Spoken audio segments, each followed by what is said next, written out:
E o presidente Lula sancionou no último dia 15 o projeto que limita o uso de celulares nas escolas públicas e privadas de todo o país. A nova lei permite que estudantes portem celulares nas escolas, mas o uso será restrito a situações excepcionais, como emergência ou necessidade de saúde ou também força maior. O uso será permitido para fins pedagógicos ou didáticos conforme orientação do professor. O tema já é assunto entre pais e professores que opinam sobre os diferentes pontos da nova lei. A legislação ela vem a calhar no momento em que se perdeu um pouquinho o punho com a utilização dos celulares, né? E tem prejudicado bastante a aprendizagem dos alunos, né? Então, nós até 2023 a gente proibiu o uso do celular.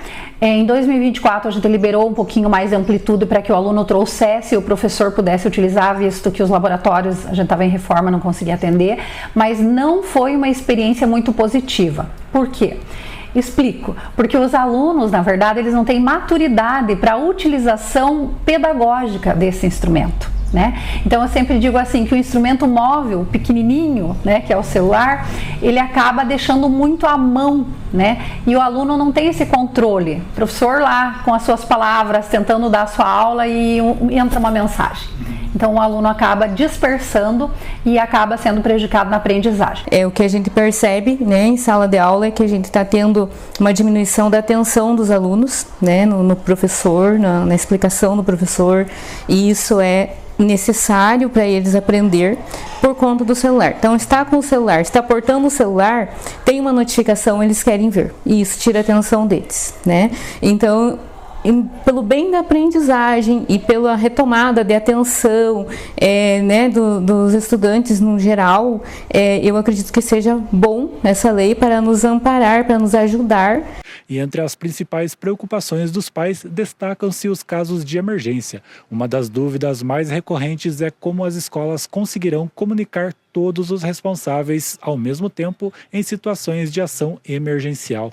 Lógico que também, né, a gente mãe também fica preocupado com aquela parte, né, se tipo assim, numa emergência, mas eu acredito que que eles vão conseguir fazer um jeito, né, de avisar os pais, tudo assim, né, pelo bem do aluno, né, porque daí, tipo, num grupo ali, como a gente tem, né, deles já, assim, tipo, de alguma coisa, assim, qualquer coisa que tem, hoje não tem aula, tal, eles já jogam no grupo, então a maioria dos pais estão sempre atentos, né, ou que Deus livre uma coisa bem de emergência, né, ali, se tiver como, né, eles pegar e ligar, né, ou sei lá, alguma coisa assim. As diretoras afirmam que as escolas já possuem protocolos para lidar com emergências. A equipe pedagógica tem grupos, né, dos pais, o WhatsApp, acredito que a grande maioria, se não todos, tem o WhatsApp, né, e usam bastante, né, os pais. Então a gente tem um grupo de WhatsApp. Em caso de emergências individuais, a gente já tem a prática de ligar, né, para o pai, para a mãe, para o responsável ali, ou mandar o WhatsApp, né, a gente já tem essa prática individual.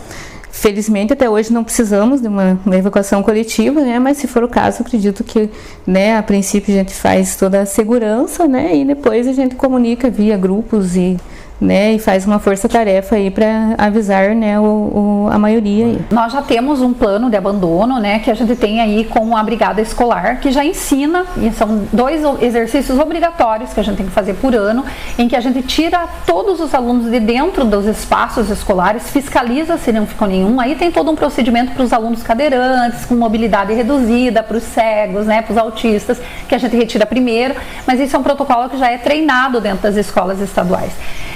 A gente faria isso, levaria para o local seguro, que é o ponto de encontro, e depois sim é uma comunicação para os pais, para que esses pais viessem buscar, se fosse um caso de incêndio, né, de alguma coisa muito grave. A diretora do Colégio Xavier destaca que a proibição do uso de celulares nas escolas pode trazer benefícios para a interação social entre os alunos. A gente percebeu assim, né, nessa caminhada de longos anos de escola, né, que quando a gente proibia o celular, eles se conversavam entre si, então havia interação social, né, e aí eles trocavam informações, eles riam, eles conversam, brincam, jogam bola, e quando o celular é liberado, o que acontece? Ficam numa rodinha, mas cada um no seu celular. né? Eles não se olham nos olhos, eles não conversam, a gente não vê eles sorrindo, né? Então eu acho que tem esse lado também. Então, se é para proibir e seguir o que a legislação diz, é não utilização durante essas 4 horas que estão na escola. A gente vai proibir de trazer, né? Então, porque vamos seguir, né, a lei ali que diz, né, que o estudante pode ter em caso, né, para usos pedagógicos.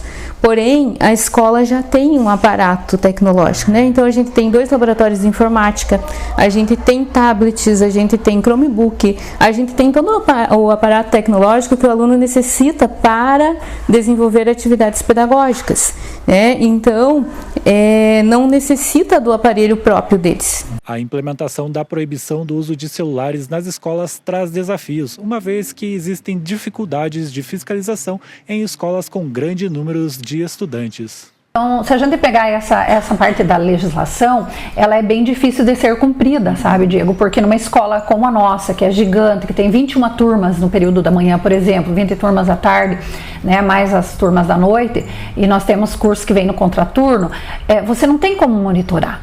Né? Primeiro que você não vai revistar o material do aluno, isso é proibido, né? Segundo que se tiver que levar uma demanda para ficar procurando isso em todas as salas, já não dá aula. A gente vai mesmo no lado de aconselhamento dos pais do quanto é bom que ele fique sem celular pelo menos essas 4 horas do dia. Eu sempre digo nas reuniões de pais aqui assim, Diego, quantas vezes você vai almoçar e você deixa o teu filho usar o celular enquanto você almoça?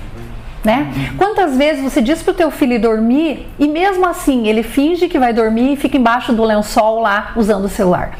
Então você veja o quão difícil é para a escola fazer essa regra ser cumprida, né? Então a colaboração aí, a união vai ter que ser de família e escola falando a mesma linguagem, até porque já existe essa legislação agora. O uso não autorizado dos celulares nas dependências das escolas pode resultar em recolhimento dos aparelhos. Nós já tínhamos a prática de recolher os celulares em caso de uso indevido, né? Então, caso, né, o regimento da escola, né, já prevê isso, que se o aluno estiver usando, né, de forma incorreta, a equipe pedagógica pode retirar o celular, né, e aí ficar retido. Então, isso é feito? Sim, é feito e é aprovado em ata, aprovado em assembleia, conselho escolar, feito tudo registrado, com toda a nomenclatura que precisa ter e toda a legislação vigente. A lei que restringe o uso de celulares nas escolas é vista por muitos como uma oportunidade para beneficiar os alunos, promovendo maior foco e interação social. Feito dentro de estudos, né, que se analisou que o rendimento dos alunos, eles estão sabendo pouca coisa de muita coisa, muita informação ao mesmo tempo.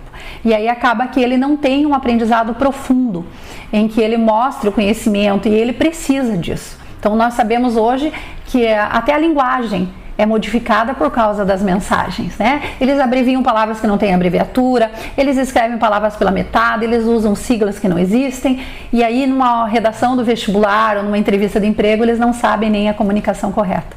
Então é prejudicial, sim. Se a gente deixar, eles ficam, né, então no celular, então seria até bom nesse ponto, porque tipo, eles ficariam um pouco mexendo na casa, né, no celular.